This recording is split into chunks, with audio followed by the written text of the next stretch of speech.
Hi, chat. I know that it has been 1,000 years since I last posted my video asking you all to submit your questions and use me as a free mental health resource. And the reason for that is that after you saw that video, a very beautiful and complex thing happened to me, which is that a lot of you posted questions. And I was like, oh, fuck. I was, but I was a little like, how do I cover the most ground when there's so many personal questions about mental illness? And I'm gonna just put a couple legal addendums here. First of all, this is all educational. It's not medical advice. I am not your therapist. And a lot of you asked very personal questions in the comments, which I'm so grateful for, and thank you for the trust and the desire to learn about all this stuff. I didn't ask you to specify whether or not you would be okay with me referencing your questions, because I could just sort of like, I don't know, read it, um, just to show exactly what I'm responding to, but I didn't want to do that without your permission. So instead, I thought, how can I cover the most ground and be the most useful to the most people in one go? And that led me to think that I ought to just give you guys right here at the outset the secret to all mental illness. And what I mean by the secret to all mental illness is really the most useful thing I've learned in all my learning about mental health. And I learned it from some really dry academic stuff and some YouTube videos, actually. Although I don't know of any YouTube videos that are going to that are going to package it like this.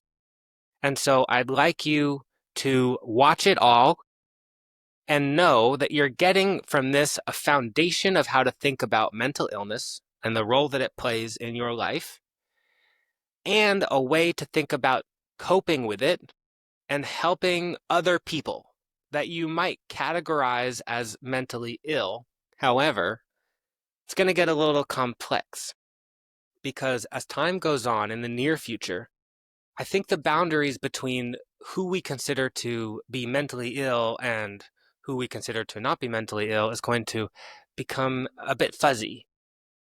That's because up until now, we've thought about mental illnesses as a discrete category. Like there is this thing called anxiety, and some people have it and some people don't.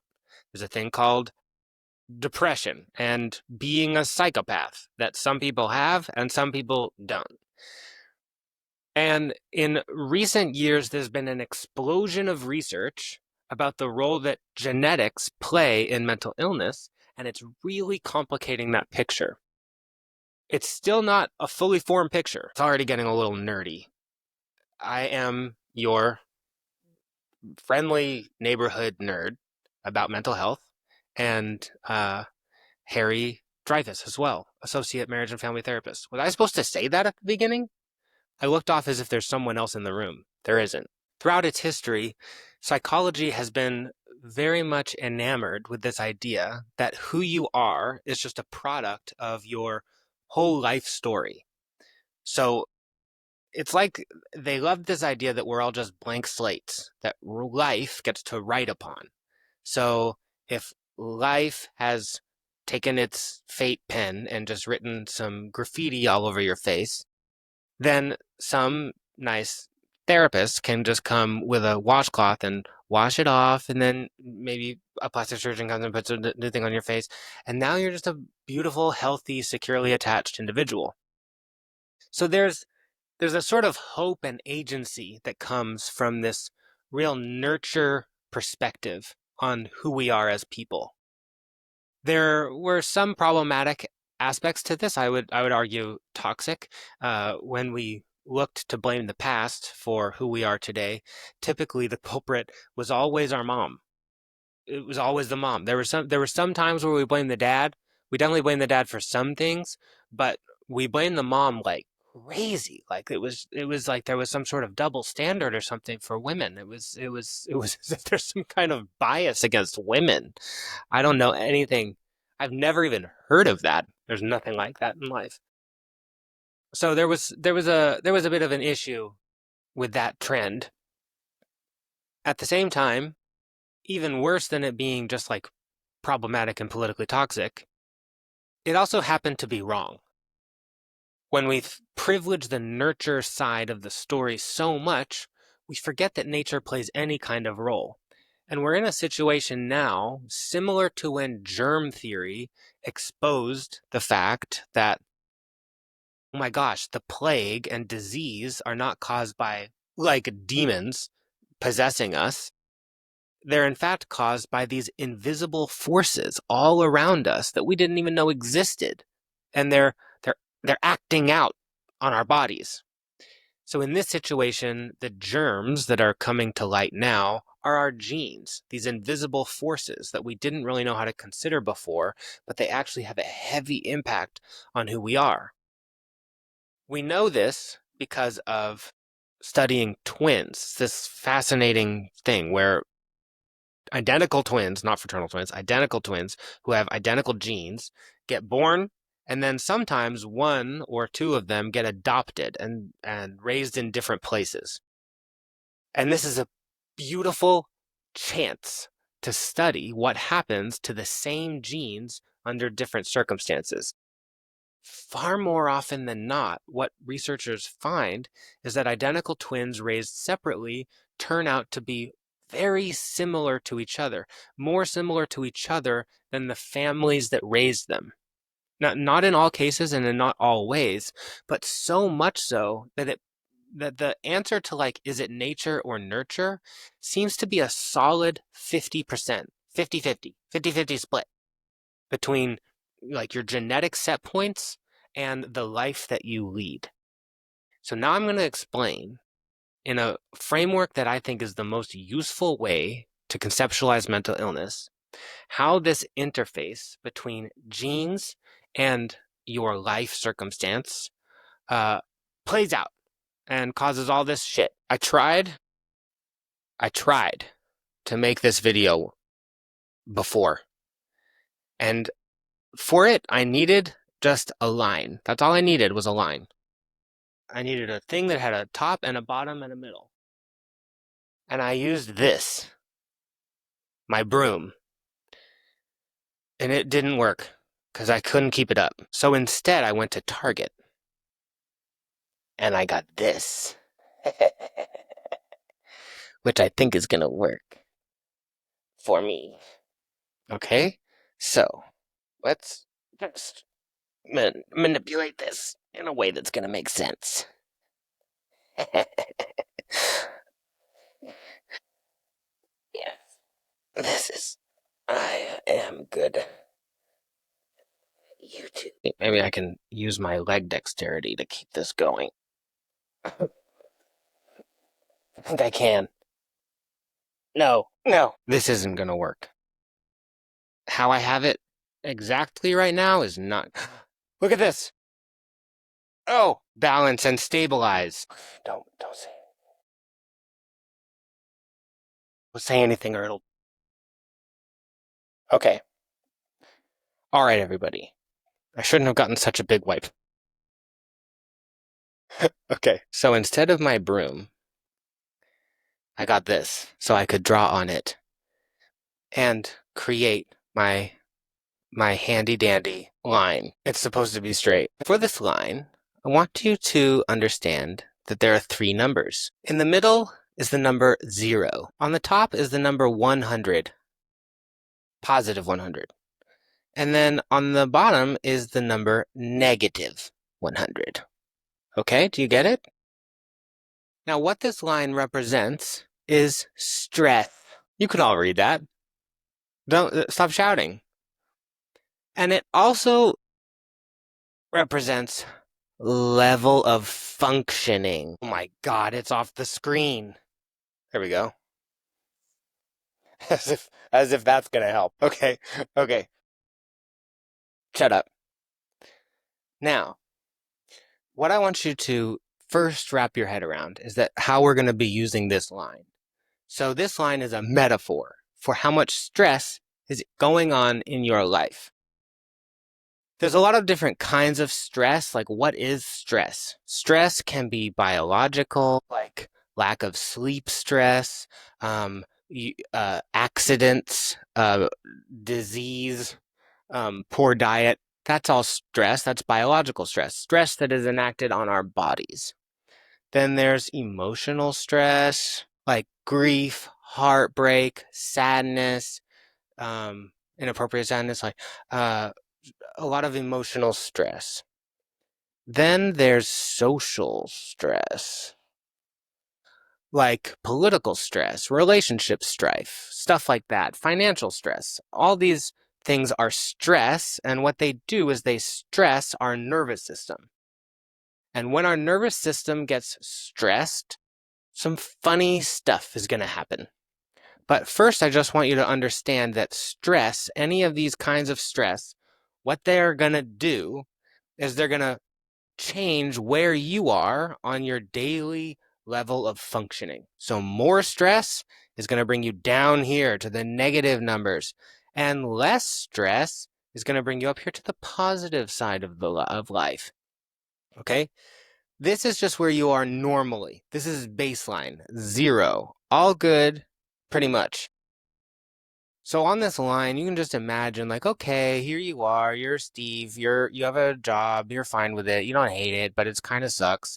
So sometimes you go like, I'm gonna think about it. This is what makes me feel, doesn't make me feel great. I don't love being at this job. But then like, but then you have tickets to a baseball game and you're like, I love the baseball game. So you go up, up, up, and then you're on your way to the baseball game and you get hit by a car.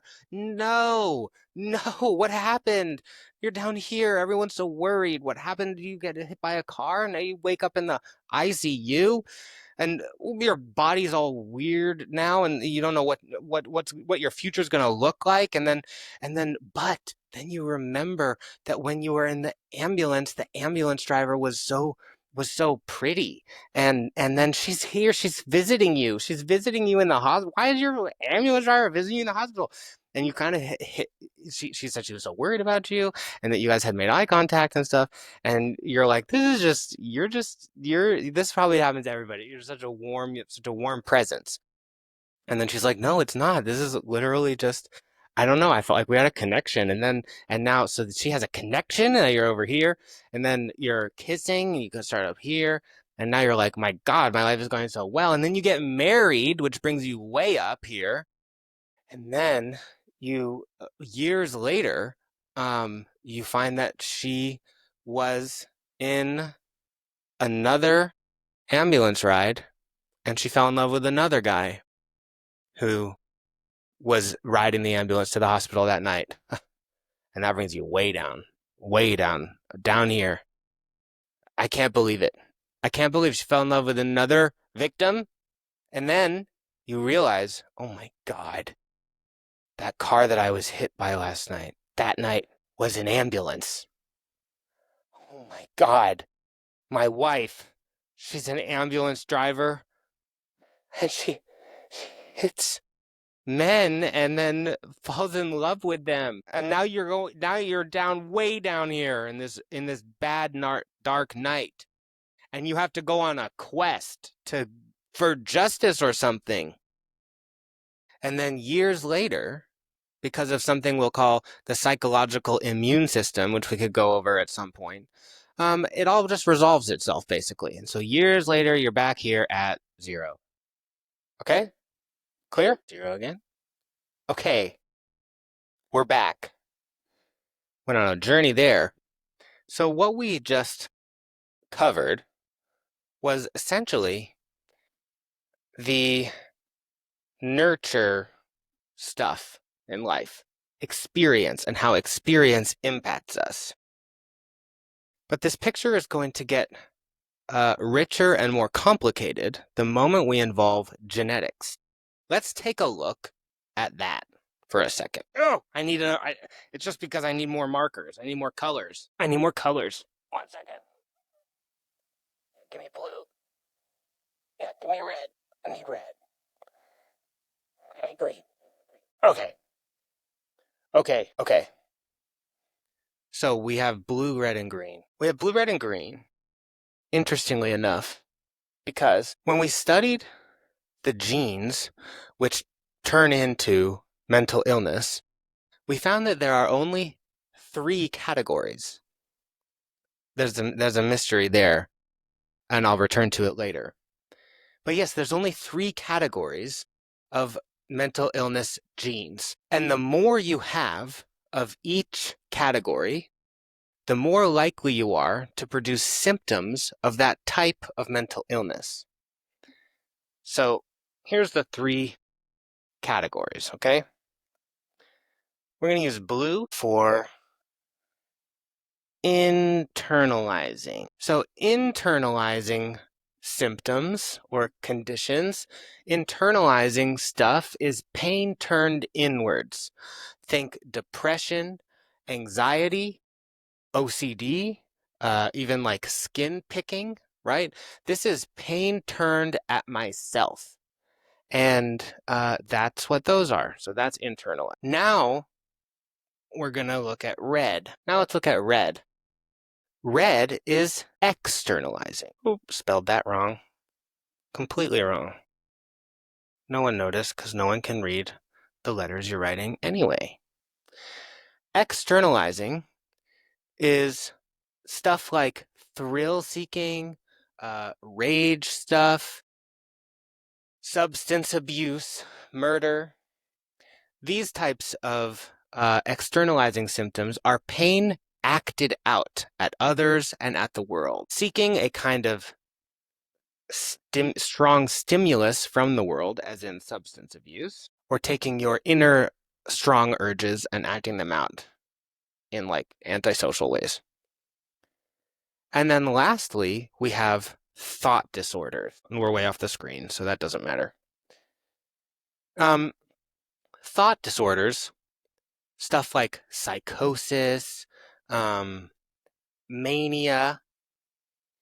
I like to think about this as like, it's like internalizing and externalizing make life hard in this world.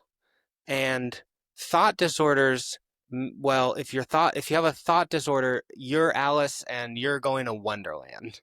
And I say that as someone who has a substantial amount of those genes myself. So I will see you by the caterpillar. It's a caterpillar, right? I think so. Hi, chat. This is Harry from the future. I'm currently editing the video and I've realized that sometimes I need to pop in and make some clarifications for scientific accuracy. So, I just wanted to say, if you've made it this far, congratulations. You're almost halfway through the secret to all mental illness. I know it's a bit long, but it's really just the same length as a standard psychological lecture, and I think it's actually a quite efficient lecture for giving you a break. Anyway, I've already explained all that.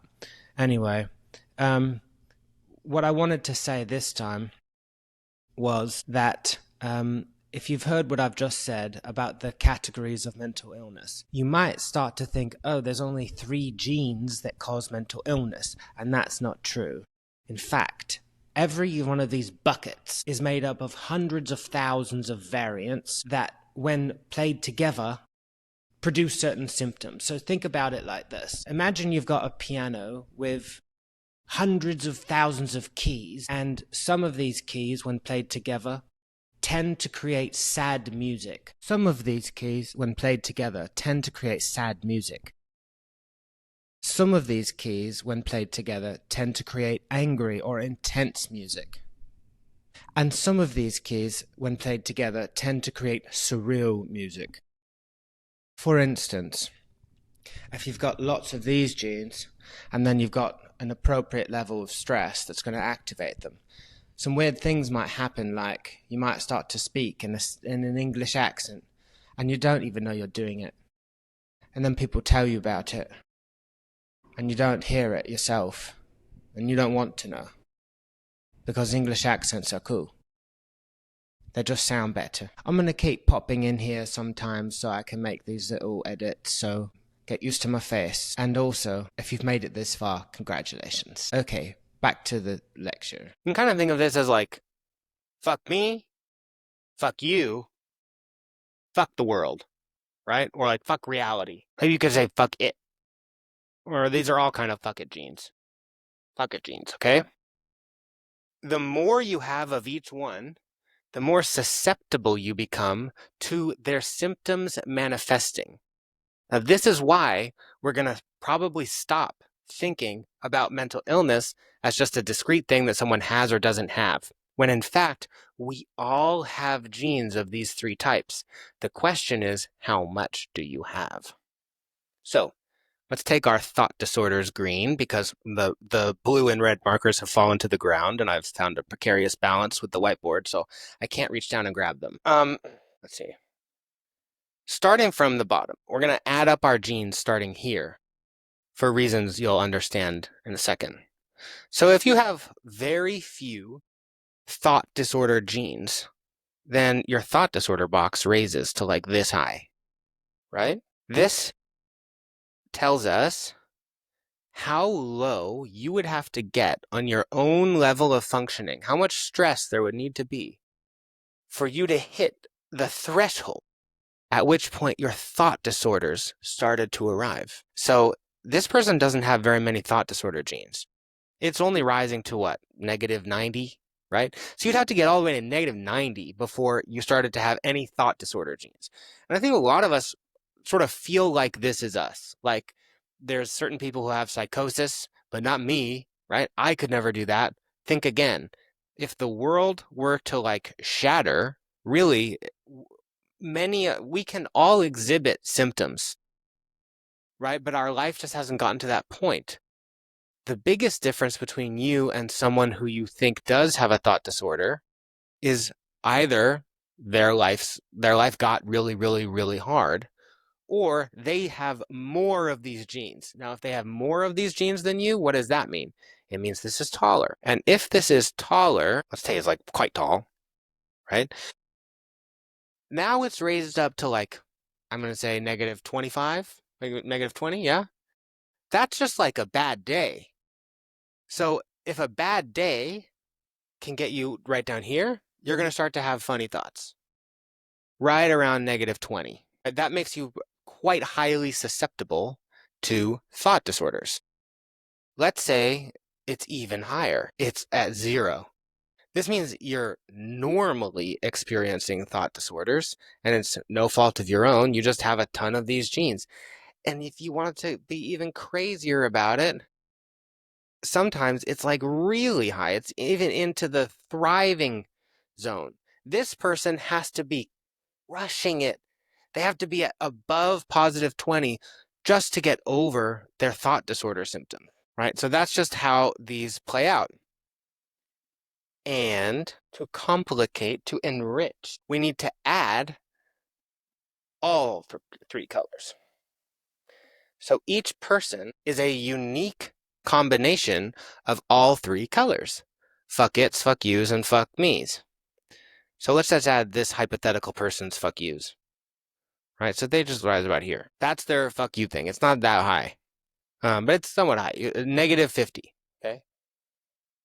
And then their fuck me's. Fuck me's tend to be pretty high. It's like here. Okay, so their anxiety or their depression, that shows up also similar to about baseline. This is the kind of person who says they've been depressed and anxious their whole life, right? They're having funny thoughts most of the time, unless they're having a great time. But they also don't even take it out on others until they start to have about a negative 50 day. This is a very difficult genetic makeup right here. Most of us are not as susceptible as this person. But if we just imagine that a typical brain is less than this, say that, say this, say this would be more typical, right? Someone who they're having quite a bad day, they'll start to have some anxiety right around here. It would have to get a lot worse for them to start thinking, oh my God, I'm looping my thinking. I'm maybe believing some things that may not be true. I'm not sure. Under a ton of stress, their nervous system is stressed out. They just start to have those kind of thoughts. And then eventually they start to maybe lash out or try to use drugs. The thing is about this, This is like, how many movies have you seen where a character just starts to behave weirdly when the plot is that their life is falling apart? That's most of us. This is a very normal situation where once your nervous system is really stressed, you start to exhibit symptoms, right? Is this person that different from the one we saw earlier? I mean, yeah, and the quality of their life, sure, but it's not a difference in kind. That it's not that that other person had something that we all don't. It's that the context is different in their life.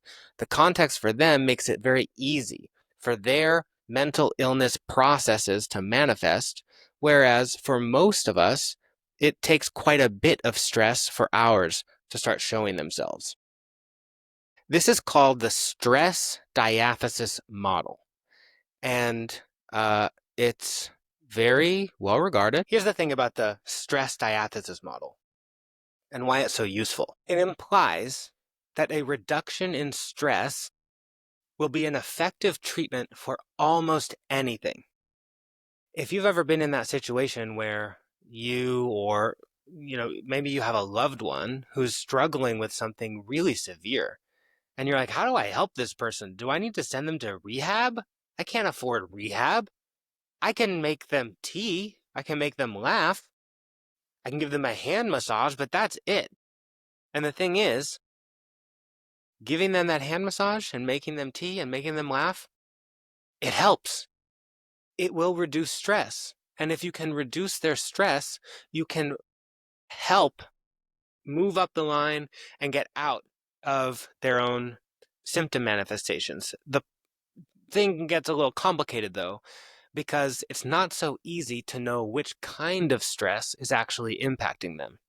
So you just imagine you have someone you really love, their life is kind of falling apart and their symptoms are expressing themselves, and you think, well, I'll just solve everything.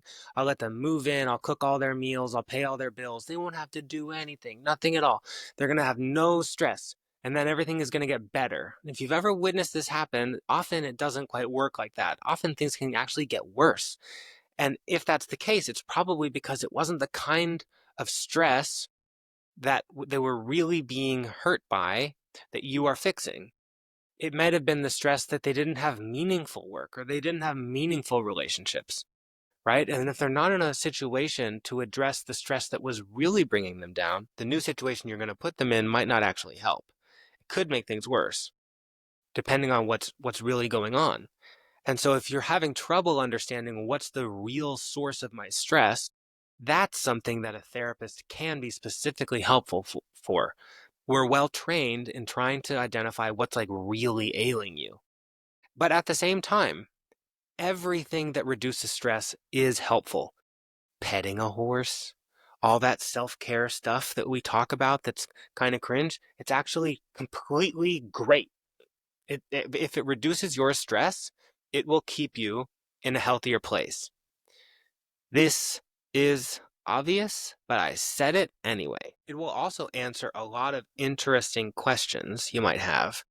If you're thinking about the source of somebody's dysfunction, when you see a crash out and you're like, what is going on? What is the source of this of this wild story? And then the reason why in therapy we'll ask, is there like an inciting stressful event for this odd behavior? Something like losing your bonds, losing your family, losing your loved ones. This is some of the most stressful stuff any of us ever go through. It is not uncommon to see somebody who is in grief or in heartbreak begin a negative spiral. Something about therapy that is very useful is therapy will not cure heartbreak. It will not cure grief, but it can arrest the descent a little bit. And so can just heaps of social support and love. So when we say things like, you really can't save a person, I don't trust that statement all that often. It is true, you cannot completely save a person, but we are so sensitive to one another. We do help one another all the time. And when everybody gives up on you, it's fucking awful.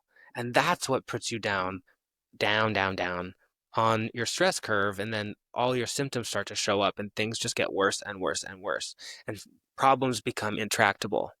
So people helping, people having goodwill, people who maybe misguidedly think they can save you, but they wind up doing a lot of positive things for you.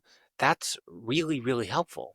They don't save you, but hell, it's like you can lead a horse to water, but you can't make them drink. But like leading them to water is a big fucking deal. So get led to water. It's fantastic. Now, you might be wondering a really amazing question, which is, but Harry, what about my autism? What about my ADHD? These are not things that are caused by stress. That doesn't make any sense. Did you learn anything? And you're right. It's a beautiful question you're asking. So hostilely, so spicy. ADHD and autism are in a category of conditions known as neurodevelopmental disorders. And what that means is that they don't exhibit just because of stress. They're a difference fundamentally in how the architecture of the mind has taken place. Think of the mind as a building. There are the typical buildings that all share a ton of common features. So the lights are on the ceiling, the pipes are arranged in a certain kind of way, the angles are often 45 degrees, and the microwaves work. Most buildings share a lot of common features. What the stress diathesis model shows us is that there are certain weaknesses to people's buildings.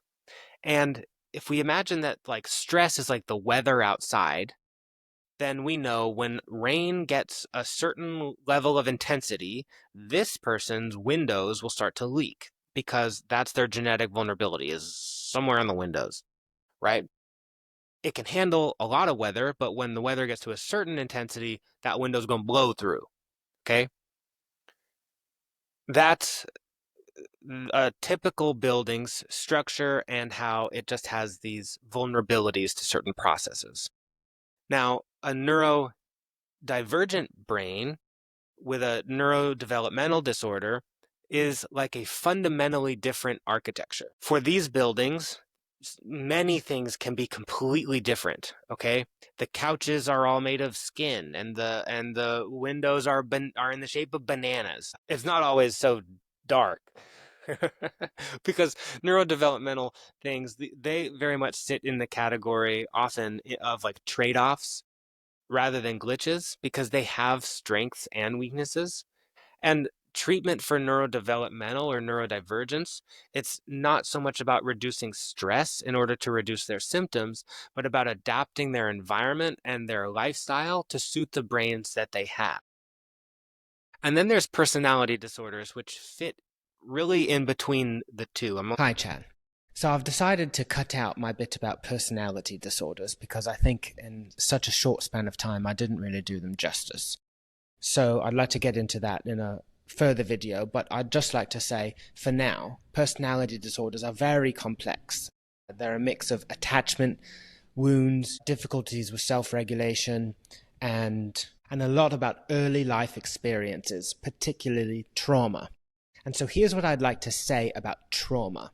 Trauma is a very complicated subject as well. I just want to show you how it fits into the stress diathesis model. What trauma is going to do is populate our life all around here with triggers. Triggers remind us of the traumatic event, and they provide little trap doors, really, that plummet us down very quickly into the negative zone. They activate our fight or flight response.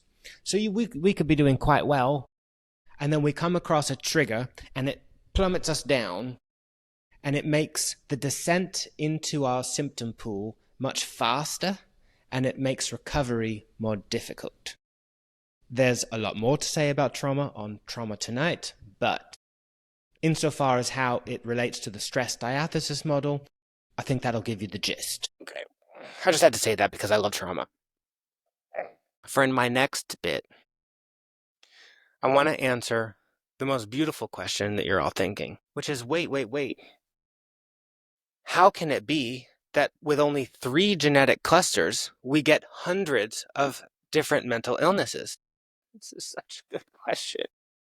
Well, the reason is something called pathoplasticity. I haven't seen any other resources really connect the stress diathesis model and pathoplasticity, so I'm excited to put these two together into one pragmatic framework for you all.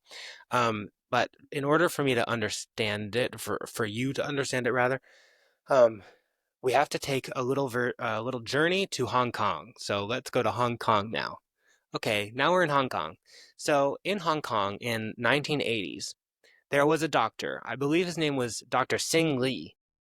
And he had a funny experience because he was reading the DSM, the manual that where Western psychiatrists are listing their definitions of psychiatric illnesses, and he was reading about anorexia nervosa.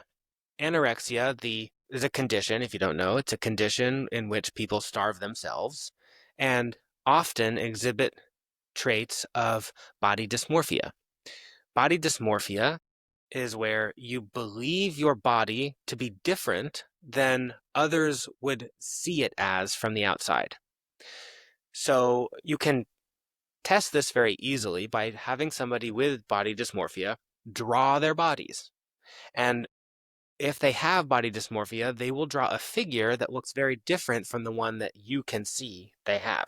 They will often have an expanded belly because there is a focus on fat phobia in body dysmorphia. And Sing Lee reads about this, and then he looks at his own culture, and he sees something very interesting. Nobody in Hong Kong has this. This like doesn't exist in Hong Kong. Why? Why does anorexia not exist in this culture? And he searched far and wide, and he found that there were some women who suffered from self-starvation, but what they didn't suffer from was body dysmorphia. They drew their bodies and they knew exactly what they looked like. They didn't complain about fatness or about weight at all. They didn't even mention it. They would complain about something else. They would say that maybe they felt bloated sometimes or they had stomach pains, but it was really just categorically different from Western style anorexia. And then Sing Lee witnessed something very interesting happen. A movie came out in Hong Kong starring one of their most famous stars, a woman, who plays a person who suffers from anorexia. And what should happen next is many girls, immediately after this smash hit of a film, started to suffer from Western style anorexia. And this was like, what the fuck? See, here's the thing. If you think the stress diathesis thing is like a little boring, it's like, oh, it's a little mechanistic, it's a little unromantic about the mind. It's a little too predictable. And that's okay, because to really explain this part, you have to accept something that is really the complete opposite. I mean, this is like magic. This is like eerie to me. It made me think of like demons, like anorexia was like a spirit that you had to know its true name in order to be infected by it. And that's really what's kind of going on. We see that across cultures, they have different mental illnesses. They have different constructs of mental illnesses, and they organically change according to what this person has been exposed to in their culture. Okay, so another example of this. In Freud's time, one of the most common diagnoses was hysteria, and women were just fainting all the time. There's just a bunch of faints. And now fainting very rarely occurs. Why is that? Did fainting get weeded out across the species? No, it's just fainting is not popular anymore. Now, what does that mean? Why are there trends in mental illness? Trends is kind of exactly what they are. There's like mental illnesses can come in and out of fashion. Why is this? Because, well, it's not because people are performing. And that's a very, very important distinction. You have to realize those girls who saw that movie in Hong Kong didn't just look up to that celebrity and then want to be like her. That's not at all what's happening is the pain, the stress that is causing you to exhibit symptoms is real. but it has to express itself in a culturally validated way, a way that it knows society is going to take seriously. It wouldn't show itself in a way that no one would recognize. That wouldn't be helpful. The reason why we show distress is so that we can be helped. So you want to show your distress in a way that makes sense, that people will recognize. So when a disorder shoots down in popularity and no one takes it seriously anymore, we organically see it starts to become actually less popular, less prevalent. Now, this might make you wonder, well, what the hell is TikTok and Instagram and YouTube doing to mental health by spreading these concepts around? Are we just spreading the demons? Are we just spreading the demons all around, making everybody sick? Well, no, because we're not enhancing the level of distress or pain that needs to be expressed. That's what's actually the key figure, right? People's suffering is not being made up. It's just being expressed in these constructs that we understand. So people are spreading knowledge of the constructs, and that is complicated, and there's good to it and there's bad to it. But it's not contributing to the need for them. It's not contributing to the pain that people are experiencing. So it might be kind of adding to the diversity of mental illness expressions, but I don't think it's contributing to mental illness itself, except if you count how just the internet and social media are doing that, then, well, that's definitely happening. But I'm not, I'm one of the good ones. I'm one of the good ones. So that's pathoplasticity. Patho meaning disease. Plasticity is like plastic, like it changes. Disease, how it changes. Disease, how it changes. It's this very, very strange process where our mind, an unconscious process where our mind decides to take its pain and express it in a culturally validated sign of distress. In one culture, you might get anorexia with your pain. In another culture, you might believe that there is a tribe of witches hunting for your penis. That's a real thing, actually, in many cultures around the world. If you get a certain level of stress, you suddenly believe that there is a tribe of witches hunting for your penis. It hasn't happened here yet, but now maybe this video will change that. Back in the Civil War, they didn't really talk about PTSD, but they would talk about something called soldier's heart because I think I got that right. I think I actually referenced that right, but that was years ago I read about that. I don't know about that, but I think it's right because it included a pain on one side of the chest. And now that's not a symptom that we ever report when it comes to like military trauma. But that's what it was back then. Why this like very distinct difference? Because at the time, soldier's heart was the thing. Now we have PTSD. But then we think PTSD must be like a solid concept. That just happens to everybody, right? Well, no. When we go to natural disaster areas around the world and we think we're trauma experts and we know how to treat PTSD because we've seen it and we've studied it so many times, and then we go to these other cultures and they actually experience trauma differently. They don't agree with our constructs. And so their distress is going to show itself differently. And this is why it's so important for mental health professionals to have a lot of humility about what we think is true, where we might become something like experts to our local population or to people who are like us, but we're not actually experts to the degree that we think we are.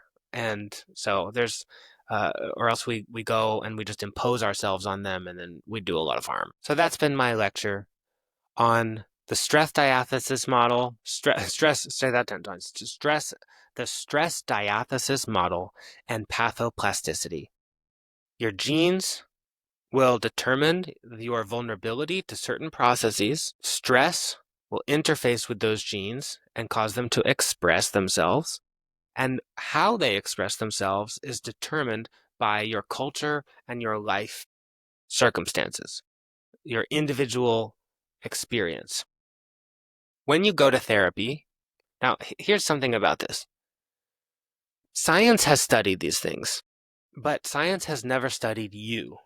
And I think this is a very important point because it could all be wrong.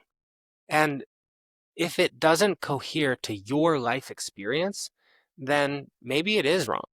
But there's actually an easy way to test it. And that's another thing I love about stress diathesis, is that if it's true that your genes are just set at certain set points and they show up when your stress gets bad enough and your level of functioning goes down enough. If that is true, then all you have to do, you don't have to get a genetic test.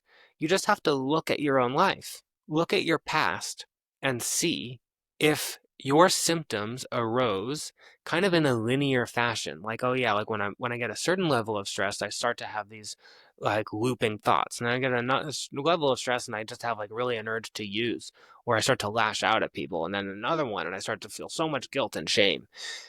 If you look at that sequence and then compare it to everybody else, someone else is like, no, in that situation where you have an urge to use, I actually have an urge to scream at people, or I start to just retreat and I just have a lot of shame and guilt, right? We have everybody's cognitive footprint is different. Dr. K calls it your cognitive fingerprint. Just like how every fingerprint is unique, your set points are different. And you can study it just by looking at your history and then determining really like what your set points actually look like. And now treatment is going to involve reducing your stress, identifying which stress is really ailing you, and getting you out of those danger zones. But not just that. Sometimes we have so many of those genes that we can't avoid them. We can't avoid that red zone. And we don't have to. You can also learn to just cope with being there. Because you can cope with having symptoms. Take panic, for instance. With panic attacks, which are so hardcore, there are these fabulous therapists that will actually help you induce a panic attack in a session with them. And then they'll teach you how to nip it in the bud right as it's starting. And if you do that, you actually become somewhat immune to being at that level of stress. I just wanted to add, for safety's sake, that that whole bit about panic attacks and teaching people how to nip it in the bud is a very specific tool that not all clinicians are trained in. If you have panic attacks and you thought that was an appealing idea, you need to search for a specialist in exposure therapy who is trained specifically in that model. You should just ask any clinician you're speaking to if they're trained in that and search for experts in exposure therapy. So you don't just have to avoid that stress, you can actually become resilient towards that stress. And then though you cannot change your genes, you can change trauma. You can actually heal trauma and then reduce the load. So there's a lot treatment can do to help you. There's a lot of options to heal. And there are a lot of ways to keep yourself functioning and safe in your daily life, largely by reducing sources of stress. But reducing sources of stress is not just eliminating the villains and eliminating busyness and stuff like that. It's also just about aligning your life with things that really matter. For instance, my largest, most prevalent symptom is derealization, a very awesome disorder where suddenly life starts to look like more like a dream than reality. It's a class of dissociative symptoms. So there's two. There's derealization, where the world looks fake, looks like a dream, and then depersonalization, where you don't connect with being yourself in your own mind anymore. Um, I don't have depersonalization, but I do have derealization, where it's like life looks more like a dream or a movie. And then it got name dropped in Bo Burnham's Inside, and then I felt like I wasn't special anymore. But such is life. But here's the thing. Derealization confused the hell out of me. What was the source of this pain? It was so terrible. But at that time, life was also pretty terrible. And the cure didn't have anything specific to do with derealization. It just had to do with finding a path that I really, really loved, work that really meant something to me. And that was, at that time, the stress that was really freaking me out was a lack of direction and a lack of like independence. So then I got on to, I really addressed that source of stress. And I hardly ever derealize, even on stressful days. because the specific source of stress that was ailing me at that time is gone. To my mind, all of this has been very helpful. There are a lot of questions that I wish that I could address one by one, but I hope that this foundation will help you start to think about whatever it was that was on your mind. For instance, someone was asking about like their mental health in the context of if the world is just fucked up, right? It's a beautiful topic. It's something that really deserves to be thought about. It's like how much culpability does your mental health have when it's really just the world is screwed up? And that's true. We don't have to blame our minds for things. And that was a very popular idea for a long time, that mental illness was something that originates inside of you and not as a response to the world. And there is just such a thing as stress that is congruent with your life circumstances. You might just have a hard life, not just a mental illness. But this interplay, I want you to think about as like this is how both things are always true. There's the stress of the world, and then there's the way that you interact with it and the things that arise in you as a result of it. And you don't have to blame yourself or think this is, it's just my mental illness, but you can see how the way you are set up makes you sensitive to certain things and liable to express certain symptoms. It's not that somebody just has a disorder or doesn't. It's how vulnerable are they to the processes of that disorder and under what circumstances does it happen. Even people who have like really hardcore dysfunctions, they can be doing great. And then something bad happens, and that's when mask comes off. So that's what I have to say about all of that. This was very long. I've got some more stuff coming, one-offs. And then I'm going to get to how can you tell that therapy is working? What does therapy think good mental health is? And how to find a therapist you like. As always, if you're in California, you can reach out to me on my website in the doobly doo. And if you're not in California, you can also write me messages, and I will try to respond. But more on that probably tomorrow. I'm going to post a video about. So hopefully you'll watch it. Okay. All right. Peace. I'm not a crook. Goodbye.